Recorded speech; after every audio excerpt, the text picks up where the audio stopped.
guys, it's me, NYSEinstein from the floor of the New York Stock Exchange. Dow 22,000 is moments and inches away. Apple earnings just hit the streets, up $7, up $8. If Apple opens tomorrow in line, short of any intramural geopolitical disaster or economic one between now and then, this market will be blasting right through 22,000, adding 50 plus points to the Dow, and this market will be off to the races. Today we're up once again.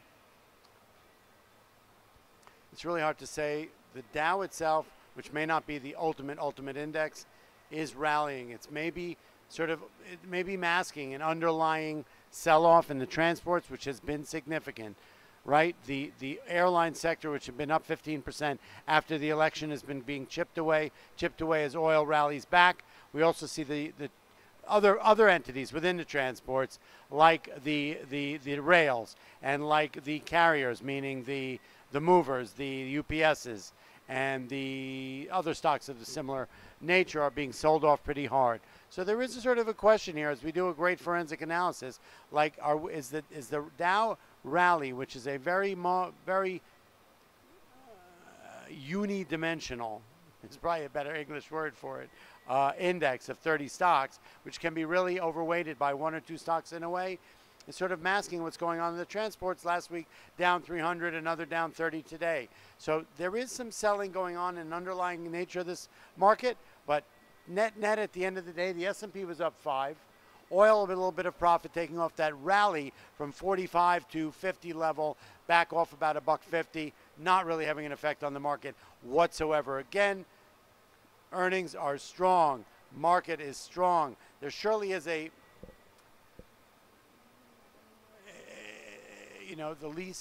the path of least resistance is up at this point. We need a reason to sell off. Washington's clearly not one of them. Corporate earnings and cheap money with the Fed as it is, the posture of the unwinding of the balance sheet into strength seems like the path of least resistance is up, right? And it's not engaging anything on the downside. Boeing went further up today.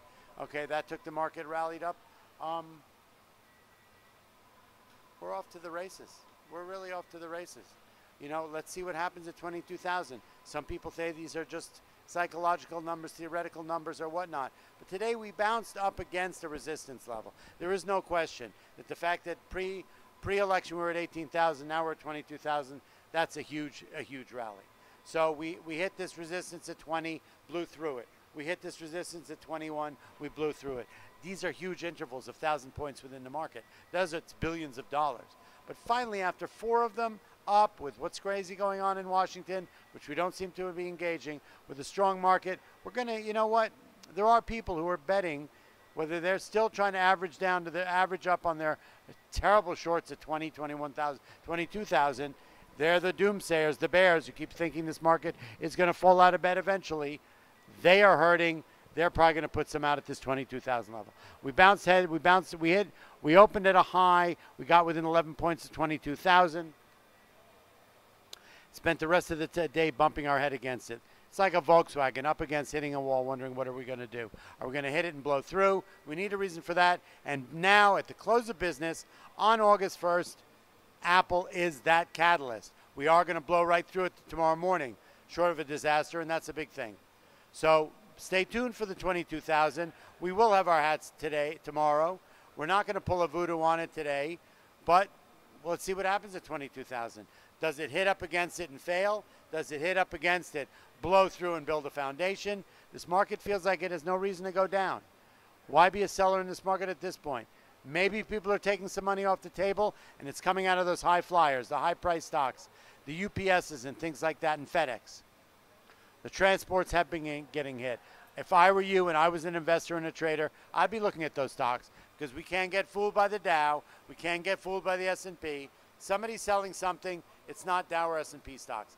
Keep an eye out. Stick with Einstein, NYSE, Tucky Talks Markets. I love you all later.